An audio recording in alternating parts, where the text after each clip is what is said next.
Le 26 avril 2005, le dernier soldat syrien quitte le Liban après 29 ans de présence.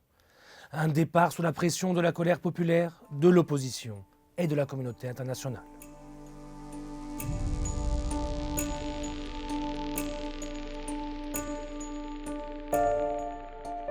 La génération post-1990 ne peut oublier ce célèbre jour du 14 mars 2005, lorsque des centaines de milliers de Libanais se sont rassemblés place des Martyrs pour demander la souveraineté du pays.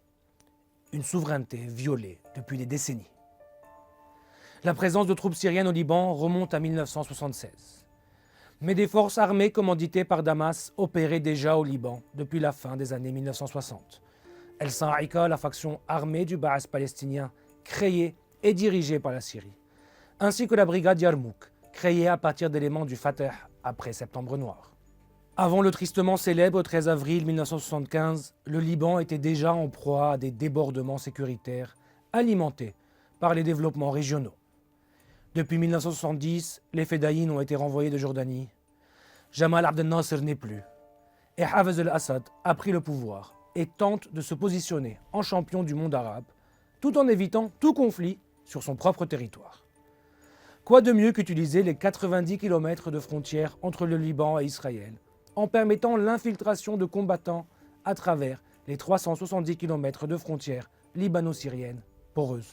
Alors que les combats font rage à partir de 1975, Hafez al-Assad a deux objectifs principaux. Ne pas laisser le pays, et notamment les chrétiens, tomber dans le giron israélien, et être l'homme fort du nouvel ordre arabe, en imposant ses desiderata sur le Liban et sur le dossier palestinien. Pour lui, il n'y aura ni vainqueur ni vaincu, et la solution doit être politique et décidée à Damas. Hafez al-Assad tente de convaincre Kamal Jumblat et Yasser Arafat de calmer le jeu, pour ne pas pousser les chrétiens dans les bras des Israéliens. À la mi-avril 1976, ayant eu le feu vert américain et israélien, les tanks syriens s'introduisent au Liban pour juguler les ambitions des uns et des autres. La première Pax Syriana se met en place. Le 31 mai, alors que les villages chrétiens de Ubayyet et Ad-Ed sont encerclés, Damas annonce l'entrée de ses troupes au Liban. Le 1er juin, 8000 soldats syriens et 200 blindés entrent par Masna à l'est et Akkar au nord. Tel Aviv ne bronche pas, même si Damas a dépassé certaines lignes rouges communiquées par les Américains dans son déploiement. Pas de problème, tant que Hafez al-Assad contrôle les Palestiniens.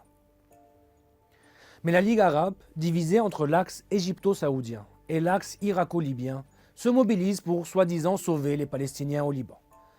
Durant l'été 1976, plusieurs sommets arabes vont mener à la création d'une force arabe de paix pour tenter de réduire l'influence syrienne.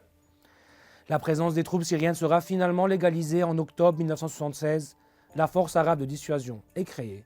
Elle sera sous le commandement du président libanais Elias Serkis.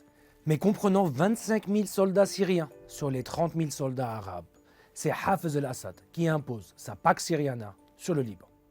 La guerre dite des 2 ans est terminée. La présence des troupes syriennes, même légalisées, ne fait pas l'unanimité. Kamal Jumblat est assassiné en mars 1977.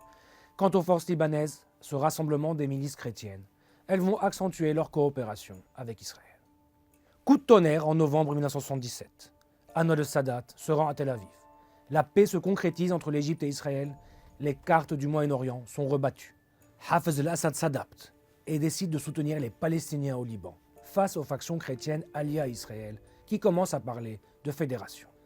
À partir de février 1978, la guerre reprend au Liban, d'une part entre les forces libanaises et les troupes syriennes, et au Liban sud, Israël lance l'opération Litanie. Hafez al-Assad ne contrôle plus la situation et est par ailleurs préoccupé par les frères musulmans chez lui en Syrie. Les troupes syriennes perdent du terrain et de l'influence jusqu'en 1982. L'invasion israélienne oblige Damas à se repositionner dans la plaine de la Beka. Mais l'assassinat de Bachir el-Jumayel en septembre 82 rebat une nouvelle fois les cartes. À partir de là, Hafez al-Assad jongle en fonction des développements régionaux et joue au marionnettiste entre les groupes libanais et les acteurs régionaux. Au fil des années, Damas s'impose comme l'acteur incontournable sur la scène libanaise et grignote, petit à petit, du terrain, tout en laissant le sud du pays aux Israéliens. Le 13 octobre 1990, l'assaut syrien sur le palais de Baabda est le dernier clou dans le tombeau de la souveraineté libanaise. La tutelle syrienne est achevée. La seconde Pax Syriana commence. À partir de 1991, le régime syrien phagocyte toutes les institutions libanaises, grâce notamment à ses complices libanais. La communauté internationale regarde ailleurs. Le monde se transforme après la chute de l'URSS et l'Occident souhaite régler la question palestinienne. Le Liban est relégué au second plan. Les tensions avec la Syrie réapparaissent à partir de 1998. Bachar el-Assad gère lui-même le dossier libanais. Et son ami, Émile Lahoud, est le candidat des Syriens à la présidence. Mais le Premier ministre Rafi Hariri est en froid avec le commandant en chef de l'armée. Et ses alliés syriens n'ont plus les coups des franches. L'année 2000 est marquée par le retrait israélien du Liban Sud en mai et 2 semaines plus tard, la mort de Hafez el-Assad.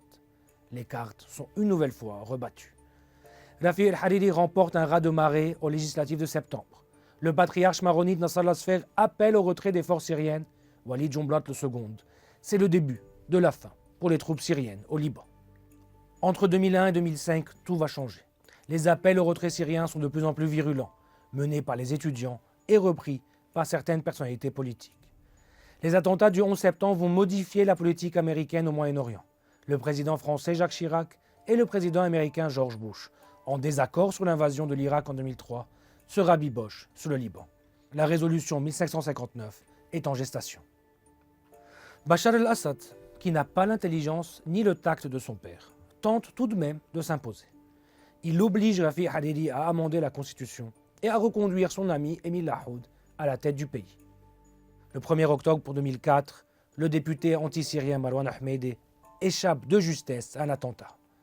La tension monte, la pression internationale et régionale sur Bachar el-Assad ne cesse d'augmenter. Et arrive le 14 février 2005. Rafi Hariri est assassiné. La Syrie est pointée du doigt. Les manifestations anti-syriennes s'accompagnent de condamnations internationales. Damas est isolé. Le 5 mars, Bachar el-Assad, acculé, annonce le retrait de ses troupes du Liban, mettant un terme à 29 ans de présence officielle.